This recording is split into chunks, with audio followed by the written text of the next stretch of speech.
I am so excited to dive into yet another epic Rebel Radio conversation with my friend, who's not a new friend, Magic Barclay. Welcome to the show. I'm so grateful that you're here today. Thanks so much for having me, and it's great to see you again. I love it. Yeah, I was on your podcast, I think back in January of 2022. So it's Yeah, great to connect again.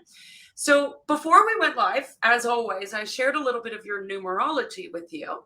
And I'm curious what stood out to you, or what was kind of like a little, oh yeah, I totally do that kind of what I shared with you. definitely. I am organized. I am a list maker. I was just saying to you off air, the wall to my right, which no one can see, thank goodness, is covered in lists, and they make no sense to anyone except for me. Hmm. Outside in my hallway, I have a whiteboard which has my diary on it because I don't want my two grown kids that live with me not knowing what's going on, because that's just annoying. Even though they can actually access my Google Calendar, I still whiteboard it for them. And, what you mentioned to me about just getting shit done, that is so Yeah. me. My kids could do so much more, but it's so much quicker if I do it. It's crazy. So I guess what really stood out was being Queen of Diamonds. And that is, I Mm. collect my nice clothes, my nice jewelry, but I never wear it. What you're seeing me in now is, unless I'm out in my garden, this is Yeah. pretty much what you see me in, Yeah. because it's easy. Hmm. I love that so much. And, as a fellow ruling number four, the lists, I have lists within lists. And, I used to do this all the time of like, I'd have my Google Calendar, but then I have a list of what's tomorrow and then a list here. I get it. Totally. Look, if you saw my email system, like, I don't just have 5 or 6 labels, I have about 80. Yeah, It's we're probably a organized. little bit of overreach, but, it's the way it is. I love it so much. Yeah, definitely organization is the name of the game for a ruling number four. Absolutely. All right, so let's dive in. How would you describe who Magic is? I mean, let's first start with the name Magic. It sounds magical. Does, doesn't it? Who is Magic? Magic is the black sheep. Mm, Magic is the one that's not conventional. Um, Not conventional in my family, not conventional in my friendships. I mean, to be honest, love me, hate me, I don't care. Just mhm, make a decision. Like, sorry, but that's the way it's always been that way. mhm, Um, who is Magic? Well, Magic is the most loyal mama bear. Touch my boys, and mhm, the wrath of God is nothing compared to the wrath of Magic, the mum. mhm. Um, so I'm also a healer, I'm an entrepreneur. I lost my voice for a lot of years, and I really wasn't myself for about 14 years. And so now it's kind of, the bottles come off, the shaken up soda bottle, the lids come off rather, and bam, here I am, world. So that's pretty much me. I do everything so I can have a magical life, because for too long I couldn't. And yeah, in a nutshell, I try and bring that for my clients, for my family, for my friends. And yeah, that's magic. I love that. Oh, so good. So tell us a little bit about, because right behind you, we're seeing the magical life, Yep. the holistic natural health. So, what is a magical life? What does that mean to you? To me, it means doing what you want because you want to do it, but causing no harm to others while you do it. That's really Mm, important. yeah. So I have my podcast. I share about health, wealth, and weight loss on there. And some of you might be looking at me going, she's not the skinniest person, so why weight loss? Because it's a quest I'm on and I'm Mhm. interested. Doesn't mean I know everything, because no one ever knows everything. But I've been there. I've lost half my body weight, and then I got sick and some of it came back. So, I'm seeking answers and different sources so I Yeah. can make a list and be a number four again, I guess. But that's what it's about. And a magical life for me is having time with my boys, with my cats, Mhm. and with my garden. They're the things that I love the most. Having said that, when I said do no harm, currently I have a rat eating my veggies in my veggie patch. I don't want to do harm to him, but I also don't want him eating my broccoli for the next 2 years. So, You know, sometimes there's a little bit of a tug of war going on, and I think that's what we all experience in life, that sometimes things can be going great and then you just fall into a pit. And having a magical life is not about everything being great all the time. It's about you finding solutions and empowering yourself. Yeah, I love that. That's something that I say all the time is just because you do this work doesn't mean shit doesn't still happen. It's Oh, how it you does. respond to the shit that changes. Yeah, yeah, definitely. I love that. So tell us a little bit about what unity consciousness means to you. Everybody's got a different definition, so I'd love to know how you define it. Look, to me, it's not about everyone thinking the same or doing the same because shit, that'd be boring. No, I never think or do the same as anyone. In fact, tell me to go one way, I'll deliberately go the other way. I even do Mm, that to myself. Like today, I'm not going to eat this, and then I find myself shoving my face with it. So, unity consciousness to me is being united with yourself, not with anyone else, but within yourself, and being aware of why you do the things that you do. I work with the human body, and, above all else, it wants you to be safe. Understanding why you do a behavior, why you seek some friendship group, why you buy the clothes and don't wear them like me.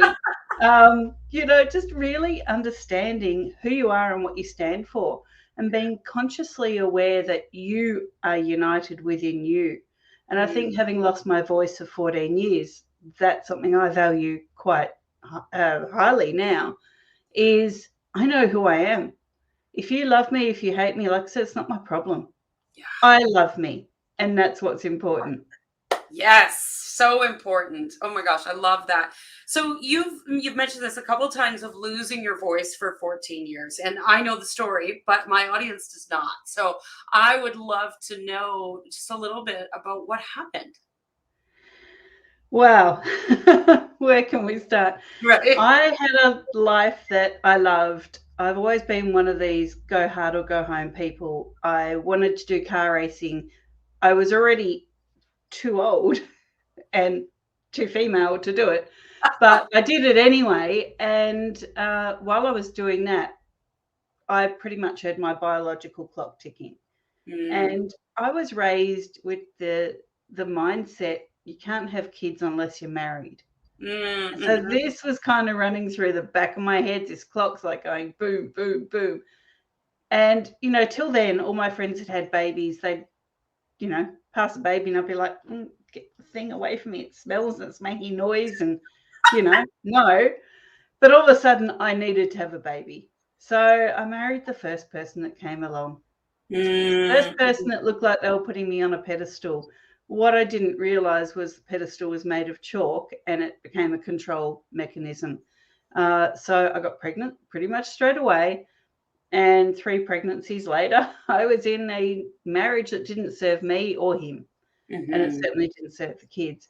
So I had to not be me for the 14 years that we were together, and not say what I felt, or, that wasn't a popular thing, not be the polarizing person that I embrace that I am. Like I Yeah, said, love me, hate me, I don't care.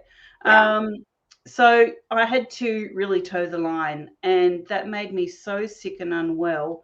I guess that the positive is now I have, this business behind me and other practitioners with me, because I've learnt that when you say to the body, don't be you, if you say to the mind, don't be you, if you say to the voice, don't speak, it's going to come out in a way that you really don't want it to.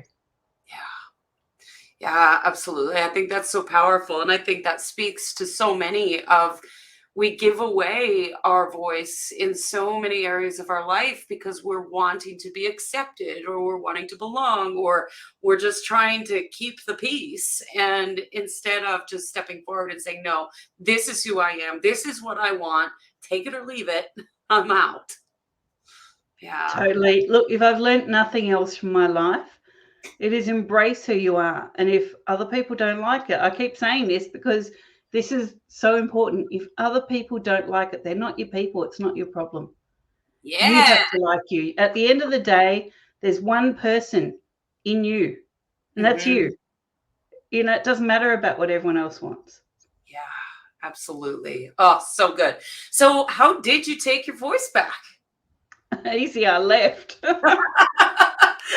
Well, it wasn't that easy, you know, it was a long drawn out court battle, and for me it was multiple health conditions diagnosed all at the same time. Mhm. But no, look, for me, like I said, one of my golden values is my kids, my family. And they came to me and said, Mum, it's not just you, it's us too. And I was like, right, Mm. game over. Now Chuck you're my messing with kids, my they're boys. pretty much dead to me, you know. I love that. So, what kind of rituals or habits do you have in place to stay true to who you are, to show up as you every day? This is going to sound so nerdy, and I'm so glad Oh, this I is love Rebel nerdy. Radio. Let's geek out together. Okay, I am the mother of nerds.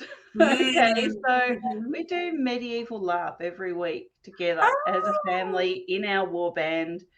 We're in a war band with other people, it's not just us. mhm. But I am Beatrice of the Octagon every Friday.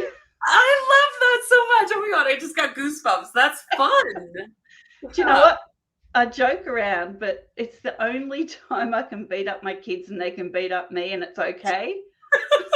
Not that we It's do allowed very in the often, other we're on world. the same team, but, you know, yeah, no, so we geek out in full LARP, live action role play, every week together.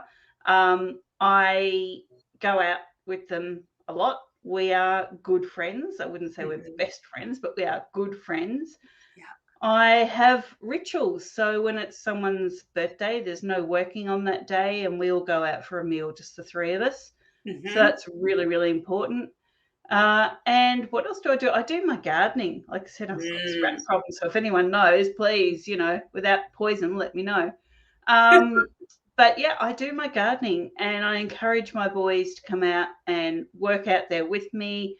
And, Mhm. you know, when I'm making a salad with our dinner and they say, you know, is this ours? Like they're really proud of me and I'm proud of them that they're acknowledging that the blisters on my hands help grow that dinner. Mm. So yeah, that's what I do. Ah, I love that so much. And just looking at your numerology as a four, as a queen of diamonds, that physical play of just digging in the dirt and growing and creating in the material world. I love that so much. Yeah. Amplifying. That's good. That's good. So here at Rebel Radio, we love to ask the question about wealth. And I actually think you already answered it, but I'm going to circle back around and I want to know how you define wealth. Sure. Well, wealth to me, and this is a question I ask on my podcast as well. And Mhm. wealth to me is personal and emotional wealth, moreover than financial wealth. So knowing what you stand for, knowing what your golden values are, your must-haves, your not negotiables, makes you wealthy, certainly when you live by those. So Mhm. I could have no money, and I've been in that situation a lot, let me tell you. But having my boys by my side and my cats and knowing that we can do something together that brings us together as a unit, Mhm. that for me is wealth. Mm. Knowing that I can do what I'm about to do, shut my podcast down for months. I've pre-recorded all my episodes so my listeners don't miss out, but so I can go and enjoy the sunny months outside Yeah. and build up my health and spend that time for me, not chained to my microphone and headset. That's wealth for me, is having my own time, that valuing my own time, but really owning it and I guess controlling it. Control is one of my highest shadow values. So I Yeah. need to be in control of my life. That makes me feel wealthy. Mm. So I guess that might answer your question. I guess Yeah. the other thing is emotional wealth. You know, for Mhm. so long, I didn't acknowledge my emotions. I kind of became too much of an empath and took on everyone else's. And Mhm. you can't pour from an empty cup. That's that old saying, and it's really true. So, emotional wealth is embracing how you feel. If you feel crappy on a day, then you feel crappy on a day. Acknowledge it. You know, don't try and gloss over it. Don't try and go, no, everything's going to be fine. Everything's great. You know, sunshine and roses doesn't work that way. Sometimes you feel shit. Yeah. Acknowledge it. Yeah, I love that acknowledgement of emotions. I think that's so important because, we live in a society that's trained us to shove it under the carpet in any format possible. And if we would just take a moment to just say, you know what, I am experiencing a moment of whatever that emotion is, and then it gives it permission to move on rather than the hanging on of it and the judgment of it and the shoving it under the carpet and Netflixing it and feeding it and all of those other things. I think that's so important. Exactly. You know what? If it's one of those days that you don't want to go to work, don't go to work. Just don't Right? do it. Because if you go to work and spread your misery to other people, they didn't ask for that. And that's not fair to them. That's causing harm. But Yeah. by you just saying, do you know what, I'm not going to work today, I'm just going to stay home and feel shit for a bit and then do something that builds me up, but allow myself to experience and feel that, then that's going to be a whole lot better for you. Is it Absolutely. going to be better for you if you infect everyone else with you feeling shit? Probably Right. not. Right? It's not just about body wellness, it's also up here. Yeah, that's right. I love that so much. So tell us one thing that you've discovered about yourself on this journey of being an entrepreneur that's really helped you to grow. One thing. Wow. One thing. All my guests love the one thing questions. My cat Yeah. really Oh, hello, Putty Chat. he wants to hang The out. one thing, well, for me, it is embrace your lists. So I'm looking at this wall. I'm looking at this desk. It's covered in notes as well. Embrace the way you need to move forward. Don't try and Mm, do things other people's way. So, yeah, I've done all the courses, I've done all like for me, lead attraction has always been something that it's either, a wealth of abundance or it's a trickle of nothing. Anyway, so it's one or the other. But for me, I've done all the courses. It's not helping. I need to go ahead and list it out and do it my way. So the mhm, one thing is definitely take in other things. You're always learning, so always do something that builds your knowledge, but do what feels congruent and authentic for you. And it might not be what the next entrepreneur is doing, but if it works for you, that's the way you need to do it. So for yeah, me, yep, I've got the lists on the wall. I look at them frequently. There's coloured post-it notes. Geez, what else? There's my timetable, my KPIs, everything's up there. There's my I don't do a vision board. There's a mhm, property that I want that there's photos of that up there. Have something that makes you work smarter, not harder. Probably yes. not one thing, but there you go. Yeah, I love that. And I think you did point out the one thing is to do it your way, right? Yeah, Because I know that there are many entrepreneurs out there who abhor the list and don't want the list. And there are some of us who love lists and then we do things different ways. And some people are more visual, some people are more written words, some people are more, I need to go move my body, whatever works for you. And I think that's the same with all the courses that we take too, is always take what resonates and then leave the rest. You don't have to do it exactly the same. There's none of this yeah. cookie cutter bullshit. It doesn't work that way because life would be really boring if that was it, and we'd all be the same, and we're not. No, So I don't want embrace people. your weirdness. Go for it. Yes, If it embrace means your you run weird. around in medieval garb once a week and be someone else, and do that. You know. Oh my gosh, I love it so much. Yes, I would love to see a photo of your adventures. Well, we're friends on Facebook, so just troll back a little bit. You'll see Perfect. it. Sounds good. All right. Well, I want to thank you for being on the show. It's such a pleasure having conversations with you. Thank you for being here today. But as always, we end the show with one last question. What do you dream of for the world? I'm so glad this is Rebel Radio because you're about to get censored. What I dream of is critical thinking. This is Hmm. probably not going to make me very popular. And again, I really don't care. I'm sorry. If this upsets you, what I'm about to say, then look at why it's upsetting you. Don't blame me. This is how I feel. I dream of everyone asking why. Hmm. Why do we need to do something that we are told to do by a bunch of people that are a heck of a lot wealthier than us, because let's face it, there's only a handful of people making decisions, and they have the kind of money we can probably never even think about. But why? Ask why. Why are they telling us to do this when they probably wouldn't do it themselves? And you can apply this at a smaller scale in your business too. So why is it that business coaches or personal development coaches tell you to do XYZ, but they probably don't do it themselves? Right. I went to I'm not going to say his name, but there's a very famous coach. He's a doctor. And I went to one of his events, and my friend paid for my birthday for a meet and greet, like a lunch with this guy.